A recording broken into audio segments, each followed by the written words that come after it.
Bon, les amis, je pense qu'on va commencer. En tout cas, les retardataires ont toujours tort. Rebonjour et merci d'être là pour ce premier open mic. L'idée, c'est de un peu, on va dire, débattre, discuter, changer, enrichir nos connaissances sur des sujets divers et variés. Aujourd'hui, c'est la GISIA, mais l'idée, c'est de mettre en place un événement régulier pour échanger autour des sujets qui nous tiennent à cœur et pour lequel on milite. Il n'y a pas de, on va dire, de déroulement prévu, c'est juste chacun va prendre le micro à tour de rôle et essayer de présenter son point de vue sur la question. Le sujet, c'est la jizya. Pourquoi j'ai choisi ce sujet-là? C'est parce que j'ai le sentiment que les musulmans ne connaissent pas vraiment ce que c'est. Et beaucoup de gens me disent que c'est l'équivalent de la zakat pour les non-musulmans. Or, on sait très bien que c'est pas le cas. Enfin, on sait très bien. Moi non plus, honnêtement, je ne le savais pas jusqu'à il y a quelques mois. Et du coup, je voulais qu'on échange et enrichir nos connaissances et voir un petit peu les éléments factuels qui permettent de comprendre réellement ce que c'est, ce qui s'est passé dans l'histoire, pourquoi Allah a fait ça, le contexte, etc. Donc voilà grosso modo le sujet. Donc je ne sais pas si vous êtes familier avec le Paltalk, mais en haut à droite, il y a une file d'attente pour les personnes qui veulent parler. Donc, n'hésitez pas à se mettre sur la file d'attente. Et moi, je vais jouer un peu le rôle du modérateur et je vais passer le micro à chacun. Et l'idée, c'est que chacun présente son point de vue, on va dire entre 5 et 15 minutes. Il prend la parole, il expose son point de vue et on va essayer de tourner comme ça. Et les gens peuvent interagir avec la personne qui parle directement sur le chat par écrit ou attendre son tour et répondre éventuellement si besoin. Et on va voir comment les choses vont avancer. Donc, je vais passer la parole à la personne qui s'est mise en file d'attente, qui est Alex. Je vais lui passer la parole tout de suite. Je te passe la parole, Alex.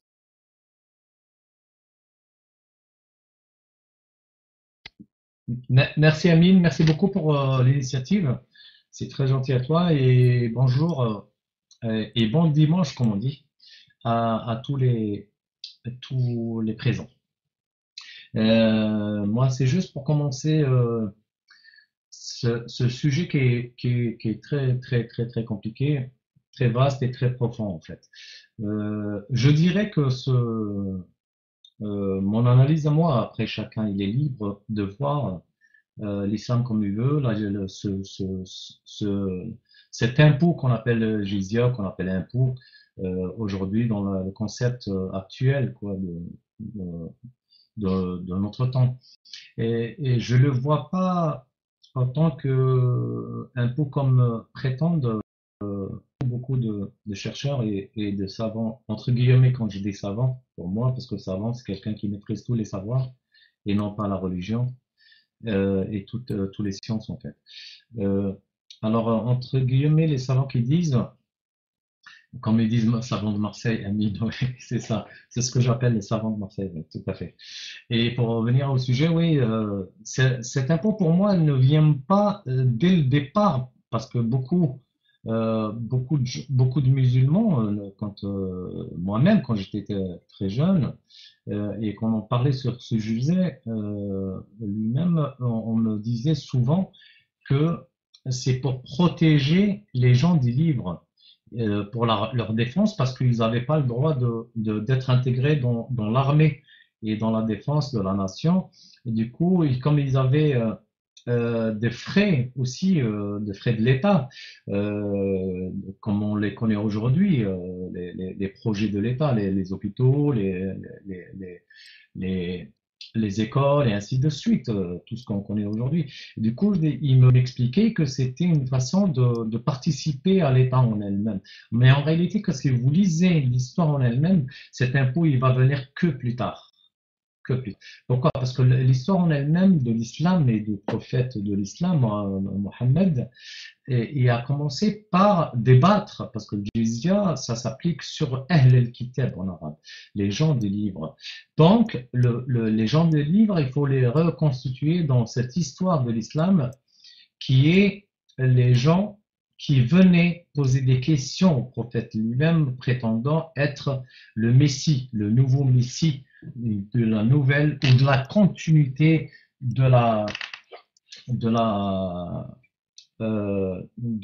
foi en elle-même après le judaïsme, le christianisme, il y a l'islam qui vient et qui va fermer toute cette parenthèse de la religion, la spiritualité. Du coup, ça a commencé à poser beaucoup de soucis, les chrétiens et les juifs, surtout les juifs, Banu Quraïda et d'autres, commençaient à poser beaucoup de questions autour de la foi, autour de Dieu, et déranger un petit peu l'esprit nouveau de cette prophétie en fait. Et du coup, le prophète lui-même commençait à avoir beaucoup de soucis surtout avec les Juifs qui avaient déjà le livre. Il commençait à les citer dans la première, je dirais ça, la stratégie de l'installation et de l'ouverture, parce que dans l'histoire, il va être pourchassé c'est ce qu'elle dit, l'histoire musulmane, l'histoire de l'islam. Il est pourchassé à la Mecque et du coup, il va prendre l'exode qu'on appelle le hijra dans l'islam et c'est le commencement d'ailleurs du calcul des jours et de l'année et les siècles.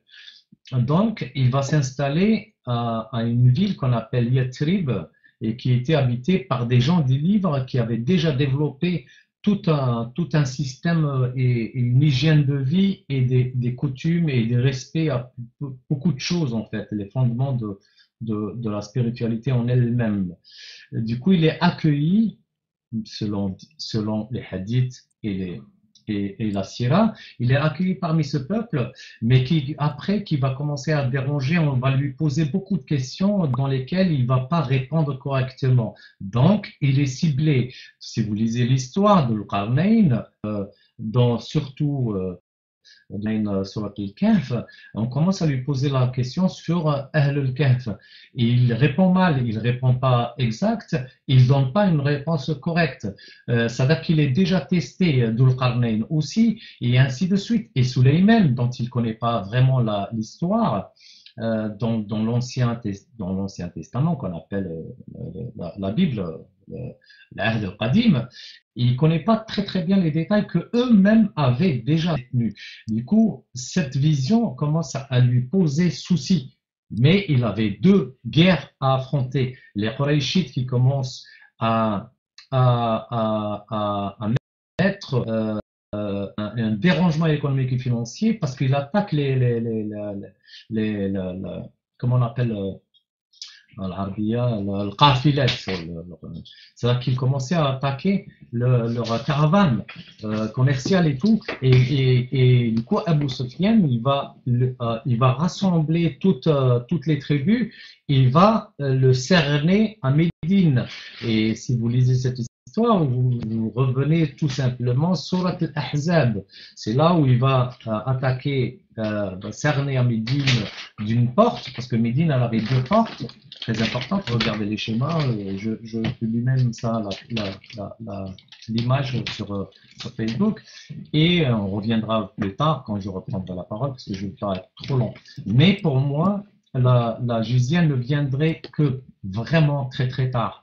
Parce que si on relit l'histoire de Banu Quraïda quand il va massacrer les Juifs, il laissera que les enfants, les très petits enfants, et les bébés, et les femmes dont il en a besoin, et tout adulte et leur chef, et les jeunes qui étaient limite adolescents, ils sont morts.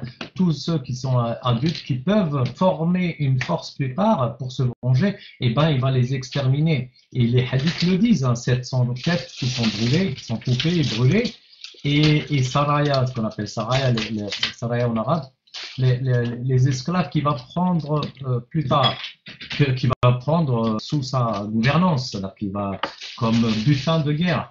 Et pour moi, la jizya viendra que plus tard. Je vous laisse, pour ne pas prendre trop de temps, mais j'interviendrai plus tard.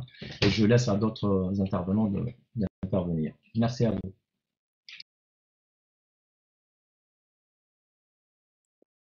Merci Alex pour ces explications.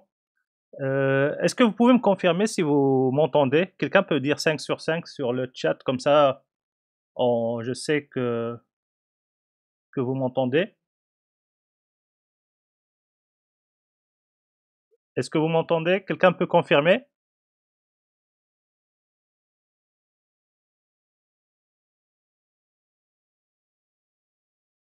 Est-ce que vous m'entendez? Quelqu'un peut confirmer en mettant 5 sur 5 sur le chat? Allô, allô? Ah, super, voilà, il y avait un petit problème. Oui, je disais, merci Alex pour cette introduction, ces explications.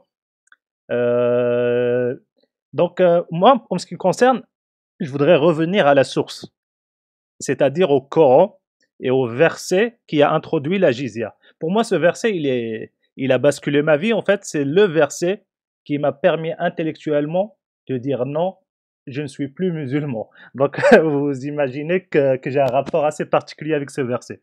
C'est le verset 29 de Sourate Tawbah que je vais vous lire tout de suite. Combattez ceux qui ne croient ni en Allah ni au jour dernier, qui n'interdisent pas ce que Allah et son messager ont interdit, et qui ne professent pas la religion de la vérité, parmi ceux qui ont reçu le livre, jusqu'à ce qu'ils versent la capitation par leurs propres mains, après s'être humiliés. Donc là, on a 3 points. Les 3 points, pour moi, ils étaient choquants. Déjà, le premier point, qui est combattez ceux qui ne croient ni en Allah ni au jour dernier. Donc, nous avons un ordre direct pour combattre des gens qui ne croient pas en Allah. Pourquoi on doit les combattre? Parce qu'ils ne croient pas en Allah. Déjà, ce concept-là de combattre des gens parce qu'ils ne croient pas en Allah, à la base, il est très dérangeant. Donc, je vous épargne la suite, mais qui rejoint un peu la même idée, ceux qui ne croient pas en Allah parmi ceux qui ont reçu le livre.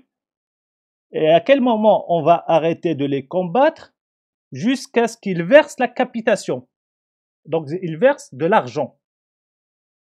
Donc, si j'ai bien compris, Allah nous demande de combattre des gens qui ne croient pas en lui, soit pour qu'ils se convertissent, du coup ils deviennent musulmans, dans ce cas-là ils croient en lui, ou bien ils donnent de l'argent à des musulmans.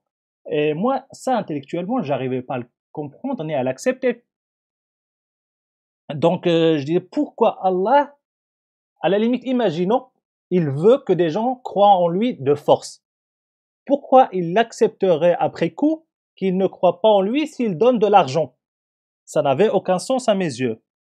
Et il y a le troisième point qui est, on va dire, le coup fatal, qui est après s'être humilié. Je vous lis en arabe.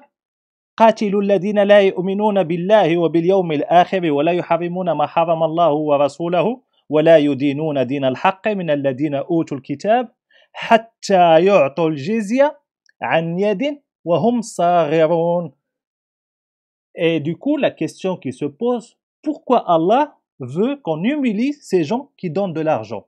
Donc, je pose 3 questions. La première, pourquoi Allah demande à combattre des gens qui ne croient pas en lui? Pourquoi Allah accepte que ces gens ne croient pas en lui à condition qu'ils donnent de l'argent à des musulmans? Et la troisième question, pourquoi Allah veut qu'on humilie ces gens qui vont nous donner de l'argent parce qu'ils ne croient pas en Allah?